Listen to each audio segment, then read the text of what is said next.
પ્રિય મિત્ર, આજના આ સ્તવન કાર્યક્રમમાં આપને મળતા મને અત્યંત આનંદ થાય છે. તમારા હૃદયમાં મારી સાથે સાથે બાઇબલમાંના ઈશ્વરના પવિત્ર વચનોનો અભ્યાસ કરવાની જે ઝંખના છે એ માટે હું ઈશ્વરની સ્તુતિ કરું છું. તમારો આભાર માનું છું મિત્ર કે તમે બહુ જ ઉત્સાહ સહિત મારી સાથે સાથે ઈશ્વરના પવિત્ર વચનોનો અભ્યાસ કરો છો. તમે જાણો છો એમ મિત્ર, ગત સ્તવન કાર્યક્રમમાં આપણે બાઇબલમાં નવા કરારના વિભાગમાં આવેલ યોહાન અનુસાર શુભ સંદેશના 8મા અધ્યાયની 27મી કલમ સુધી પહોંચ્યા હતા.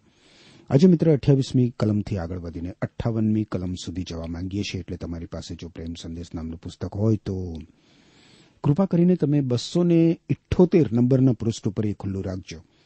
અહીં તમે જોશો મારી સાથે સાથે તો યોહાન અનુસાર શુભ સંદેશના 6 અધ્યાયની 28મી કલમમાં લખ્યું છે, તેથી તેઓએ પૂછ્યું, લોકો જે પ્રભુ ઈસુ ખ્રિસ્તની પાસે આવ્યા છે, મોટો જન સમુદાય, એ લોકો પ્રભુ ઈસુ ખ્રિસ્તને પ્રશ્ન પૂછે છે કે ઈશ્વરના કાર્યો કરવાને માટે અમારે શું કરવું? પ્રભુ ઈસુ ખ્રિસ્તે આ લોકોને કહ્યું હતું કે નાશવંત ખોરાકને માટે નહીં પણ સાર્વકાલિક ખોરાક મેળવવા માટે મહેનત કરો. એના અનુસંધાનમાં આ લોકો પ્રભુ ઈસુ ખ્રિસ્તને પ્રશ્ન પૂછે છે કે ઈશ્વરના કાર્યો કરવાને માટે અમારે શું કરવું? આજે પણ માણસ મિત્ર આવો જ પ્રશ્ન પૂછી રહ્યો છે. મુક્તિ પામવા માટે, પોતાના દુષ્કર્મોના બંધનોમાંથી, પોતાના પાપોની શિક્ષામાંથી ઉદ્ધાર પામવા માટે હું શું કરું? મનુષ્ય પોતાના સુકૃત્યો દ્વારા મુક્તિ અથવા તો ઉદ્ધાર કમાવવા માંગે છે, પરંતુ બાઇબલમાં ઈશ્વર એ જાહેર કરે છે કે તમારા સુકૃત્યો મારી દ્રષ્ટિમાં મેલા ચીથરા સમાન છે. પ્રેષિત પાઉલ પણ એ જ બાબત સ્પષ્ટ કરે છે. એફએસી લોકોને લખેલા પત્રના 2 અધ્યાયની 8મી અને 9મી કલમમાં કે માત્ર ઈશ્વરની કૃપાથી જ ઈસુ ખ્રિસ્ત પરના વિશ્વાસની મારફતે તમારો ઉદ્ધાર થાય છે. એ તમારાથી બનતું નથી, પણ ઈશ્વર એ કરે છે, અને એટલે એમાં બડાઈ કરવા જેવું કાંઈ નથી, કારણ કે એ તમારા પોતાના પ્રયત્નોનું પરિણામ નથી. ઈશ્વરની સાથે સીધા સંબંધમાં આવવા માટે મિત્ર, ઈશ્વરને પ્રાપ્ત કરવા માટે ઈશ્વર પુત્ર પ્રભુ ઈસુ ખ્રિસ્ત પર વિશ્વાસ કરવાની જરૂર હોય છે. એ રીતે જ મિત્ર, એ રીતે જ, માત્ર એ રીતે ઈશ્વરને પ્રાપ્ત કરી શકાય, કારણ કે ત્યારે ઈશ્વર પવિત્ર આત્મા આપણા હૃદયમાં રહેવા આવે છે. 29મી કલમ જુઓ. ઈસુએ જવાબ આપ્યો, ઈશ્વર તો તમારી પાસે આટલું જ માંગે છે, જેને તેમણે મોકલ્યા છે તેમના પર વિશ્વાસ મૂકો. માનવીનો પ્રશ્ન છે કે ઈશ્વરને પ્રાપ્ત કરવા માટે, પોતાનો ઉદ્ધાર પ્રાપ્ત કરવા માટે, ઈશ્વરના કાર્યો કરવા માટે અમારે શું કરવું? અને પ્રભુ ઈસુ ખ્રિસ્તનો ઉત્તર આપતા કહે છે કે જેને ઈશ્વર પિતાએ એટલે કે પ્રભુ ઈસુ ખ્રિસ્તને મોકલ્યા છે, એ ઈસુ ખ્રિસ્ત પર તમે વિશ્વાસ કરો. સુકૃત્યો નહીં, દાન ધર્મ નહીં, પૂજાપાઠ નહીં, ઉપવાસ નહીં, દેવ દર્શન નહીં કે પછી દેહ કષ્ટ પણ નહીં, માત્ર પ્રભુ ઈસુ ખ્રિસ્ત પરનો વિશ્વાસ મનુષ્યનો ઉદ્ધાર કરે છે, એના દુષ્કર્મોના બંધનોમાંથી, એના પાપોની શિક્ષામાંથી. ઈસુ ખ્રિસ્તે મિત્ર આપણા ઉદ્ધાર માટે પોતાનો પ્રાણ આપી દીધો છે. આપણે જાતે હવે કશું કરવાનું બાકી રહેતું નથી. આપણા પાપોનો દંડ ભરપાઈ કરવા માટે આપણા વતી પ્રભુ ઈસુ ખ્રિસ્તે ક્રૂસ ઉપર મૃત્યુ સહન કર્યું, અને એટલે આપણે તો માત્ર ઈશ્વર પુત્ર પ્રભુ ઈસુ ખ્રિસ્ત પર હવે વિશ્વાસ કરવાની જરૂર છે. 30મી કલમ જુઓ. તેઓએ જવાબ આપ્યો, તમારા પર વિશ્વાસ મૂકીએ તેની નિશાની તરીકે તમે કયું અદ્ભુત કાર્ય કરી બતાવશો? આ પ્રશ્ન તો માનવ હૃદયની કઠણ વૃત્તિ પ્રગટ કરે છે મિત્ર. ઈશ્વરનું પ્રકટીકરણ પ્રભુ ઈસુ ખ્રિસ્તમાં સાફ સ્પષ્ટ રીતે જાહેર કરવામાં આવ્યું છતાં પણ માણસ ઈસુ ખ્રિસ્ત પર વિશ્વાસ મૂકવા માંગતો નથી. માણસ તો પોતાના પાપી સ્વભાવને કારણે ઈશ્વરને પડકારે છે, ઈશ્વરની સામે બંડ પોકારે છે. ઈશ્વર ઉપર વિશ્વાસ મૂકવો નથી, અને એટલે માણસ ખોટા, અજુગતા, પાયા વગરના પ્રશ્ન પૂછે છે, જે પ્રશ્નો નિખાલસ પણ નથી, સાચા પણ નથી અને વ્યાજબી પણ હોતા નથી. 31 થી 33 કલમો જુઓ. અમારા પૂર્વજોએ વેરાન પ્રદેશમાં માનના ખાધું. શાસ્ત્રમાં લખેલું છે તેમ તેમણે તેમને ખાવાને માટે આકાશમાંથી રોટલી આપી. ઈસુએ કહ્યું, હું તમને સાચે જ કહું છું, મોશેએ જે રોટલી તમને આપી તે આકાશમાંથી આવી નહોતી, પરંતુ મારા પિતા તમને આકાશમાંથી ખરેખરી રોટલી આપે છે. ઈશ્વર જે રોટલી આપે છે તે તો આકાશમાંથી આવે છે અને દુનિયાને જીવન બક્ષે છે. આ લોકો હજી પણ માત્ર શારીરિક ખોરાક વિશે વિચારી રહ્યા છે, અને ઈસુ ખ્રિસ્ત અહીંયા અનંત ખોરાક, આત્મિક ખોરાક તરફ એ લોકોનું ધ્યાન દોરે છે. પણ એ લોકો એટલા બધા દુનિયાવી છે કે એમના મન માનસમાં માત્ર સંસાર અને શારીરિક વાનાઓ જ ઘૂમ્યા કરે છે. સાંસારિક માણસ માત્ર સાંસારિક વાતો જ સમજે છે, પણ જે આત્મિક હોય છે મિત્ર, એ બંનેને પારખી જાણે છે. 34મી કલમ જુઓ. તેઓએ માંગણી કરી, પ્રભુ અમને એ જ રોટલી સદા સર્વદા આપતા રહો. આ લોકો હજી પણ મિત્ર શારીરિક કે ભૌતિક ખોરાકનો જ વિચાર કરે છે અને એની માંગણી કરે છે. આ બાબત બતાવે છે કે સાંસારિક મન માત્ર સાંસારિક બાબતોમાં જ પરાવેલું હોય છે. એ તો માત્ર દુનિયાવી બાબતોને શોધે છે અને કહે છે કે પ્રભુ અમને એ જ રોટલી સદા સર્વદા આપતા રહો. પ્રભુ ઈસુ ખ્રિસ્ત આત્મિક રોટલીની વાત કરે છે, જ્યારે આ લોકો શારીરિક રોટલીની વાત કરે છે. 35 થી 37 કલમમાં જોશો, ઈસુએ તમને કહ્યું, જીવનની રોટલી હું છું. જે મારી પાસે આવે તે કદી ભૂખ્યો થશે નહીં. જે મારામાં વિશ્વાસ મૂકે છે તે કદી તરસ્યો થશે નહીં. પણ મેં કહ્યું તેમ તમે મને જોયો હોવા છતાં વિશ્વાસ કરતા નથી. જેઓને મારા પિતાએ મને સોંપ્યા છે તેઓ મારી પાસે આવશે. જે કોઈ મારી પાસે આવે છે તેને હું કદી પણ પાછો કાઢી મૂકીશ નહીં. માનવ જાતની પ્રત્યેક વ્યક્તિની મિત્ર આત્મિક ભૂખ અને તરસ બંનેને તૃપ્ત કરનાર, બંનેને સંતોષનાર માત્ર પ્રભુ ઈસુ ખ્રિસ્ત છે. આત્મિક રીતે ભૂખ્યા માણસે ઈસુ ખ્રિસ્તને શરણે જવાની જરૂર છે. આત્મિક રીતે તૃષિત વ્યક્તિએ પણ ઈસુ ખ્રિસ્તને શરણે જવાની જરૂર છે. જીવન જળ અને જીવનની રોટલી એ તો ઈસુ ખ્રિસ્ત છે. મિત્ર, ઈસુ ખ્રિસ્ત પર વિશ્વાસ કરનારને કેટલી અદ્ભુત ખાતરી પ્રભુ ઈસુ ખ્રિસ્ત આપે છે. જે મારી પાસે આવે તે કદી ભૂખ્યો થશે નહીં, ને મારામાં વિશ્વાસ મૂકે છે તે કદી તરસ્યો થશે નહીં. આવી ખાતરી કોણ આપી શકે? મિત્ર, કોણ આપી શકે આવી ખાતરી? માત્ર ઈશ્વર પુત્ર પ્રભુ ઈસુ ખ્રિસ્ત, જગતના ઉદ્ધાર કરતા પ્રભુ ઈસુ ખ્રિસ્ત. કારણ કે ઈસુ ખ્રિસ્તને ઈશ્વર પિતા દ્વારા માનવ જાતની આત્મિક વાસ્તવિક ભૂખ સંતોષવા માટે, આત્મિક વાસ્તવિક તૃષા छिपाવવા માટે આ પૃથ્વી ઉપર મોકલવામાં આવ્યા હતા. 38 થી 40 કલમોમાં લખ્યું છે, કારણ મારી ઈચ્છા પ્રમાણે કરવાને નહીં. પ્રભુ ઈસુ ખ્રિસ્ત લોકોની સાથે વાત કરતા આ પ્રમાણે કહે છે કે મારી ઈચ્છા પ્રમાણે કરવાને નહીં, પણ મને મોકલનારની ઈચ્છા પૂરી કરવા હું આકાશમાંથી ઉતરી આવ્યો છું. મને મોકલનાર મારી પાસે એવી અપેક્ષા રાખે છે કે તેમણે મને જેટલા સોંપ્યા છે તેમાંથી હું એક પણ ન ગુમાવું, પરંતુ હું તેમને છેલ્લે દિવસે સજીવન કરું. જે કોઈ પુત્રને જોઈને તેમના પર વિશ્વાસ મૂકે તે સાર્વકાલિક જીવન પામે, અને હું તેમને અંતિમ દિવસે સજીવન કરું. એ જ પિતા ઈચ્છે છે. ઈશ્વર પિતાની ઈચ્છા છે કે તમે મિત્ર એમની પાસે જાઓ. એ કેટલું બધું અદ્ભુત. ઈસુ ખ્રિસ્ત વર્ગમાંથી નીચે એટલા માટે આવ્યા કે ઈસુ ખ્રિસ્તને ઊંચા કરવામાં આવે. ઈસુ ખ્રિસ્ત આ પૃથ્વી ઉપર ઈશ્વર પિતાની ઈચ્છા પરિપૂર્ણ કરવા આવ્યા, અને ઈશ્વરની ઈચ્છા તો એ છે કે તમે મિત્ર, તમે પ્રભુ ઈસુ ખ્રિસ્ત પર વિશ્વાસ મૂકો, તમારો નવો જન્મ થાય. એ એક જ રસ્તો, એ એક જ ઉપાય છે મિત્ર. માત્ર ઈસુ ખ્રિસ્ત પર વિશ્વાસ કરવા દ્વારા તમારો ઉદ્ધાર તમારા દુષ્કર્મોના બંધનોમાંથી, તમારા પાપોની શિક્ષામાંથી થઈ શકે, અને તમને ઈશ્વર પાસેથી અનંત જીવનની ભેટ મળે. 39મી કલમમાં આપણે વાંચ્યું એ પ્રમાણે પ્રભુ ઈસુ ખ્રિસ્ત આપણા ઉદ્ધારની અને આપણી સાર્વકાલિક સલામતીની કેટલી અદ્ભુત ખાતરી આપે છે. જે કોઈ ઈસુ ખ્રિસ્ત પર વિશ્વાસ રાખે છે તેને સાર્વકાલિક જીવન છે, અને છે જ. ઈસુ ખ્રિસ્ત પર વિશ્વાસ રાખનાર વ્યક્તિની સલામતીની જવાબદારી પ્રભુ ઈસુ ખ્રિસ્ત પોતે લે છે, અને એ શક્તિમાન છે. ઈસુ ખ્રિસ્ત બચાવનાર છે. આ બચાવ, આ જીવન એ શાશ્વત છે. ઈસુ ખ્રિસ્ત મિત્ર આપણી સાચી અને કાયમી સલામતી છે. ઈસુ ખ્રિસ્ત પર વિશ્વાસ કરનારે કદી જ અસલામતી અનુભવવાની, અવિશ્વાસ લાવવાની જરૂર નથી. 41 અને 42 કલમ શું કહે છે? આકાશમાંથી ઉતરી આવેલી રોટલી હું છું, એમ ઈસુએ કહ્યું. એટલે યહૂદીઓ તેમની વિરુદ્ધ ગણગણવા લાગ્યા, અને તેઓએ કહ્યું, અરે, આ યોસેફનો દીકરો ઈસુ નથી? એના બાપને અને એની માને અમે ઓળખીએ છીએ, તો પછી એ કેવી રીતે કહે છે કે હું આકાશમાંથી ઉતરી આવ્યો છું? જોયું? આ યહૂદી લોકો ની સામે પ્રભુ ઈસુ ખ્રિસ્ત કેવો દાવો કરે છે? હું આકાશમાંથી ઉતરી આવેલી રોટલી છું. ઈસુ ખ્રિસ્ત જીવનની રોટલી છે મિત્ર. પ્રભુ ઈસુ ખ્રિસ્તમાં જીવન છે. યહૂદી આગેવાનો આ દાવાને સ્વીકારતા નથી, કારણ કે એ લોકો પ્રભુ ઈસુ ખ્રિસ્તની અદેખાઈ કરે છે. ઈસુ ખ્રિસ્ત તો સ્વર્ગમાંથી આવેલા ઈશ્વર પુત્ર છે, એ યહૂદી આગેવાનો સ્વીકારવા તૈયાર થતા નથી. ઈસુ ખ્રિસ્ત સ્પષ્ટપણે એમને કહે છે કે પોતે ઈશ્વર છે, સ્વર્ગમાંથી નીચે ઉતરી આવ્યો છું. અને અહીંયા પ્રભુ ઈસુ ખ્રિસ્ત એમનો જન્મ કુંવારી સ્ત્રીની કુંખે થયો છે એ પણ જાહેર કરે છે. આકાશમાંથી ઉતરી આવેલી રોટલી હું છું. હું ઈશ્વર પિતા દ્વારા પવિત્ર આત્મા વડે એક કુંવારી સ્ત્રીની ઉદરે જન્મ્યો છું. કોઈ સ્ત્રી પુરુષના જાતીય સંસર્ગ દ્વારા પ્રભુ ઈસુ ખ્રિસ્તનો જન્મ થયો નથી મિત્ર. ઈસુ ખ્રિસ્ત સંપૂર્ણ માનવી બન્યા. અને માનવી બનવા માટે ઈસુ ખ્રિસ્ત સ્ત્રીને ઉદરે જન્મ્યા. ઈસુ ખ્રિસ્ત સંપૂર્ણ ઈશ્વર પણ હતા અને એટલા માટે ઈશ્વર પવિત્ર આત્માના પ્રતાપે ઈસુ ખ્રિસ્ત સ્ત્રીને ઉદરે જન્મ્યા. આ યહૂદી આગેવાનો પ્રભુ ઈસુ ખ્રિસ્તના આ દાવાને સાંભળીને કચકચ કરવા લાગ્યા અને કહેવા લાગ્યા કે શું આ યોસેફનો દીકરો ઈસુ નથી? પરંતુ ઈસુ ખ્રિસ્ત તો કુંવારીને ઉદરે જન્મ લેનાર ઈશ્વર પવિત્ર આત્મા દ્વારા જન્મ્યા હતા.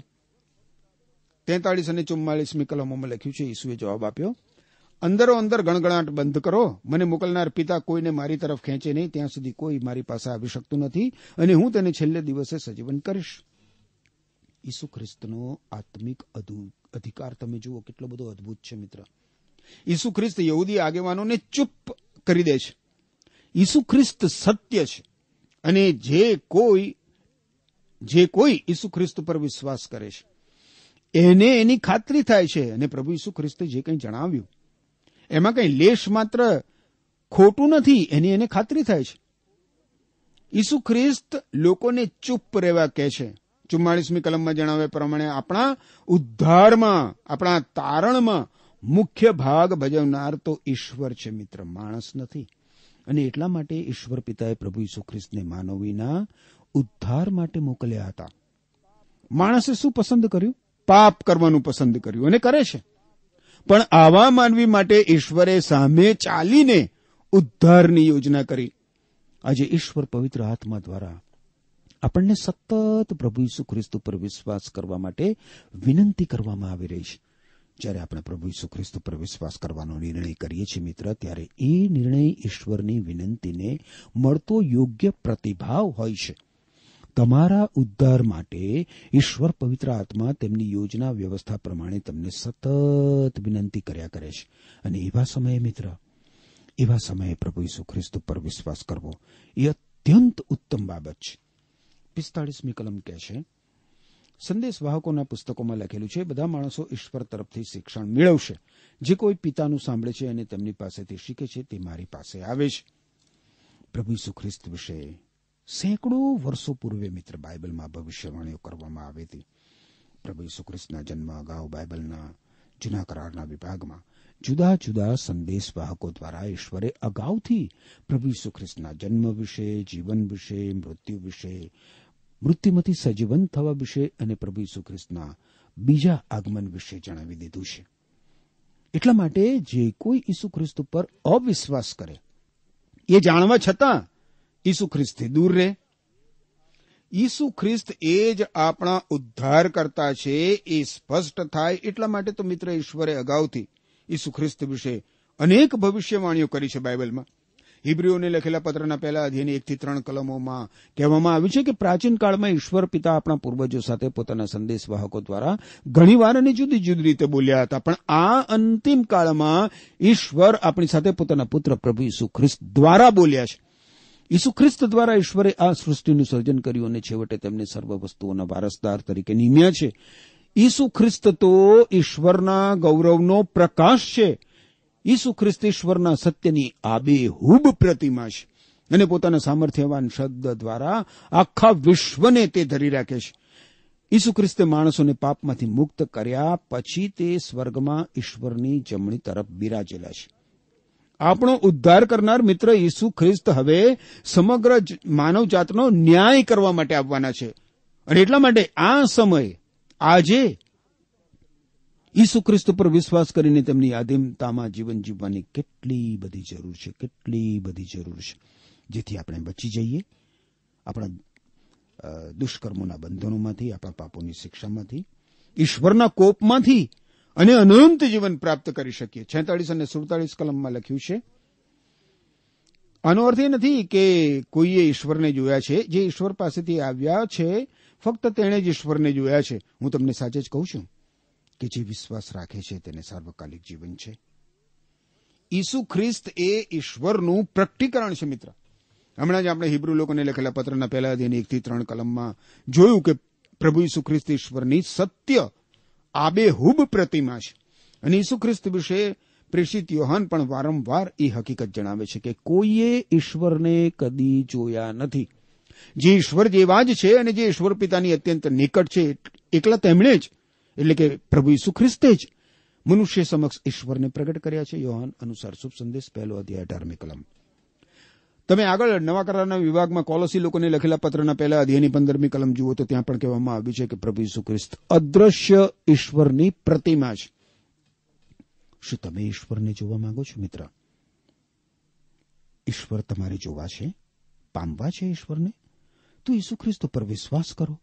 તમે ઈશ્વરને તમારા હૃદયમાં એ રીતે પ્રાપ્ત કરી શકશો.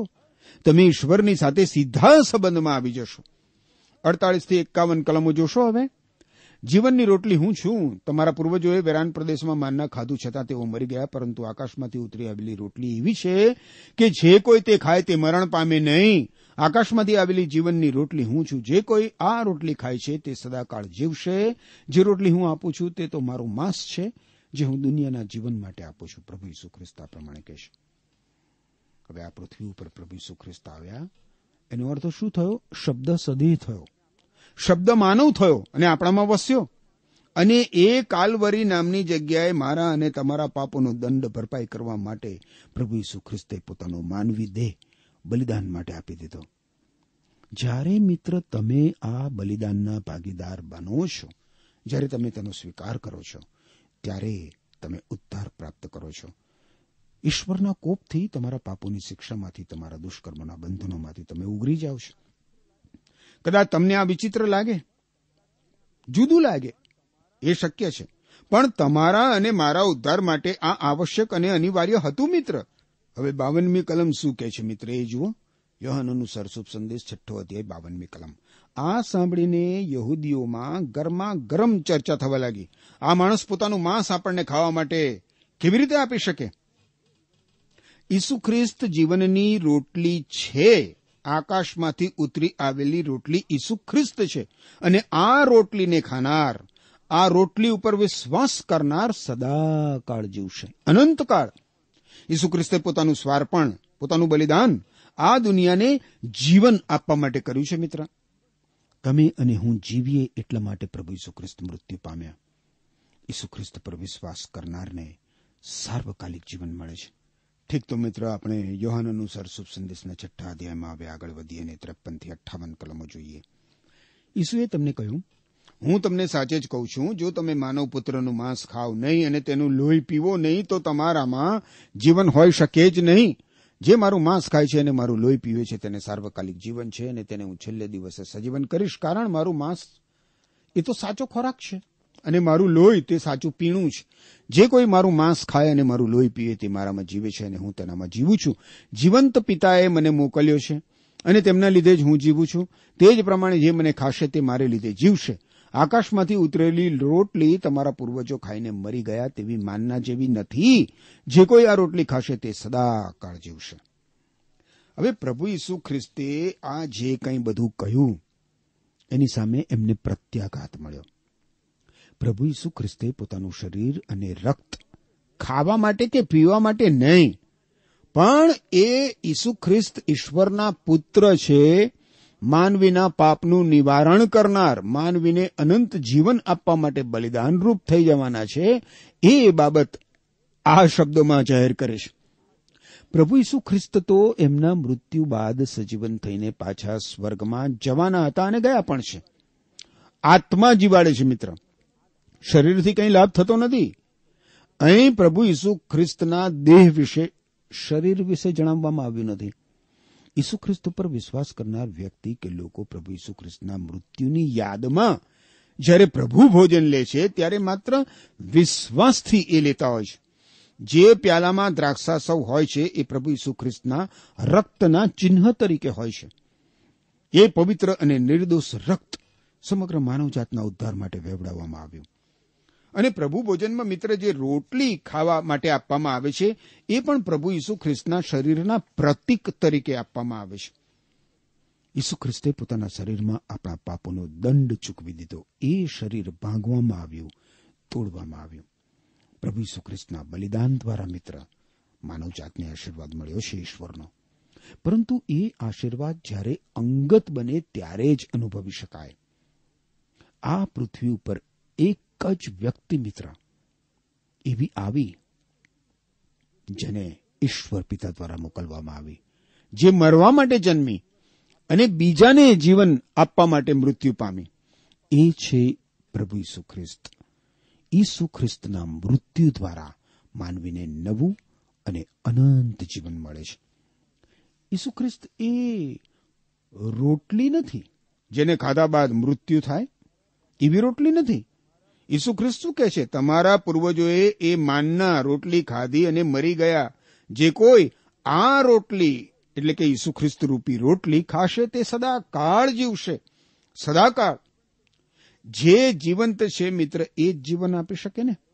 આદિથી આરંભથી કોણ જીવંત છે અને અનંત સુધી કોણ જીવંત રહી શકે? માત્ર ઈશ્વર જ. ઈસુ ખ્રિસ્ત ઈશ્વર છે અને ઈસુ ખ્રિસ્ત સૃષ્ટિના આરંભથી છે અને અનંતકાળ સુધી રહેવાના છે. આવા ઈશ્વર જે જીવનનું સ્રોત છે, તે આપણને મફતમાં મિત્ર વિનામૂલ્યે અનંત જીવન આપવા માંગે છે. ઈસુ ખ્રિસ્ત પોતે યોહાન અનુસાર શુભ સંદેશના 10મા અધ્યાયની 10મી કલમમાં જણાવે છે કે તમને જીવન મળે, ભરપૂર જીવન મળે, એટલા માટે હું આવ્યો છું.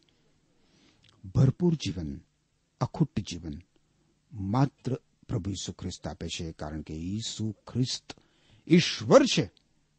હવે અગાઉ આપણે જોયું હતું યોહાન અનુસાર શુભ સંદેશના 1 અધ્યાયની 4મી કલમમાં કે ઈસુ ખ્રિસ્ત જીવનનું ઉદ્ભવ સ્થાન છે. અને એટલે મિત્ર, તમારા પાપોની માફી માટે, તમારા અનંત કલ્યાણ માટે ઈસુ ખ્રિસ્તનું શરીર ક્રૂસ ઉપર લટકાવી દેવામાં આવ્યું, રેંસી નાખવામાં આવ્યું. ઈસુ ખ્રિસ્તના શરીરમાંથી રક્તનું છેલ્લું બુંદ નીકળી ગયું. અને ત્યારે મિત્ર, તમારા, મારા અને સમગ્ર માનવજાતના પાપનો દંડ ચૂકતે થઈ ગયો, ભરપાઈ થઈ ગયો. ઈસુ ખ્રિસ્તે રાજી ખુશીથી પોતાનું જીવન આપણા માટે અર્પી દીધું. કારણ કે એ વગર આપણને જીવન મળે એવું હતું જ નહીં. કારણ કે પાપનો જે પગાર છે એ મરણ છે.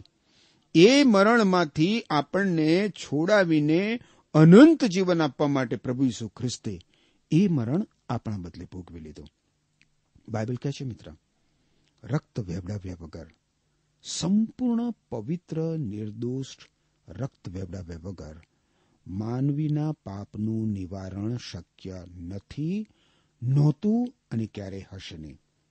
ઈસુ ખ્રિસ્તે એટલે જ મિત્ર પોતાના પવિત્ર રક્તને વહેવડાવીને આપણા પાપનો દંડ ભરપાઈ કર્યો છે. હવે તો મિત્ર, તમારે પોતાના હૃદયથી પ્રભુ ઈસુ ખ્રિસ્ત પર વિશ્વાસ કરીને પ્રભુ ઈસુ ખ્રિસ્તને શરણે આવવાની જરૂર છે.